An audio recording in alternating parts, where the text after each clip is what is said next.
Drew says don't bother scanning his brain, it's as dead as Dahmer's.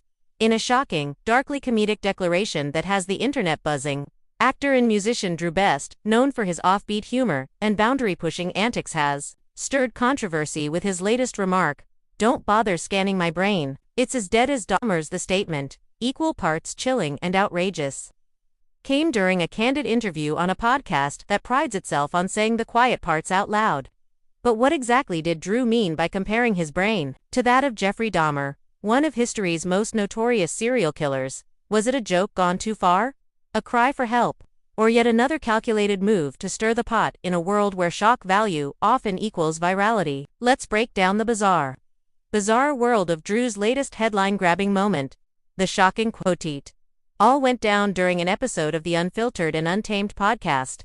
The host had casually asked Drew if he'd ever considered undergoing a brain scan after admitting he struggled with anxiety, dissociation, and bouts of creative burnout. That's when Drew leaned into the mic, smirked, and dropped the bombshell, "Scan my brain. Nah. Don't waste your time. That thing's as dead as Dahmer's." Laughter erupted in the studio. But the remark quickly took on a life of its own online, garnering millions of views, sparking memes, and drawing mixed reactions from fans, critics, and mental health advocates. Shock value or real struggles? Drew has always walked a fine line between genius and madness. Once hailed as a rising star in indie film circles and later reinvented as a genre-blending music artist, Drew's career has been defined by eccentricity and unpredictability. While some fans took the Dahmer comparison as a dark-humored jab at his own mental state, others weren't laughing. Mental health professionals voiced concern over glamorizing neurological or psychological dysfunction, especially when tethered to the name of a serial killer known for unimaginable horrors.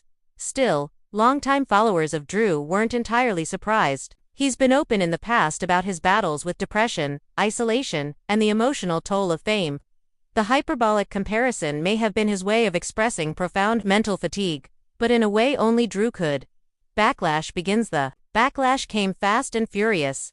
Mental health advocates condemned the statement as irresponsible, while true crime survivors and victim advocates called it grossly insensitive. To compare your brain to that of Jeffrey Dahmer is not just tasteless, it's triggering, wrote one advocacy group. There's dark humor, and then there's crossing a line into glorification of evil. Social media was equally split. While some fans defended Drew's edgy humor and transparency, others demanded an apology.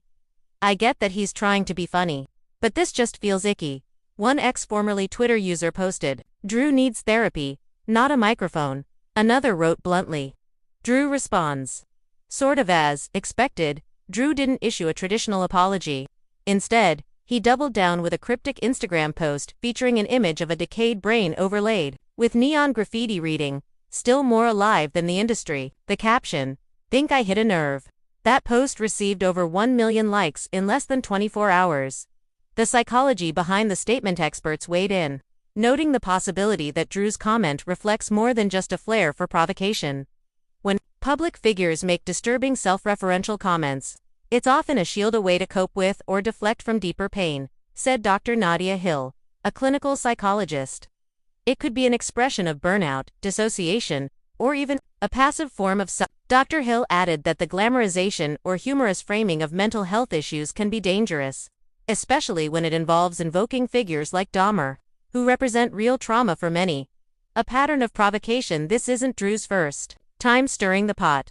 Just last year, he caused a stir by releasing a music video titled "Lobotomy Love," in which he played a character who voluntarily undergoes a brain procedure to feel less. The video was praised by some as brilliant social commentary, and slammed by others for trivializing mental illness. Whether it's performance art, social critique, or simply chaotic honesty, Drew seems to thrive on pushing people's buttons. Where does this leave Drew? As the controversy simmers, the question remains, is Drew spiraling, or is he just playing the game on his own terms? Despite the backlash, Drew's streaming numbers are up. His podcast appearances are booked out for months, and his social media following continues to skyrocket. In a culture where controversy sells, Drew may have just pulled off the perfect storm. But there's still a sense of unease beneath the surface. Fans worry that the line between performance and reality is getting too blurred and that Drew's cries for help, masked as jokes, might one day go unheard until it's too late.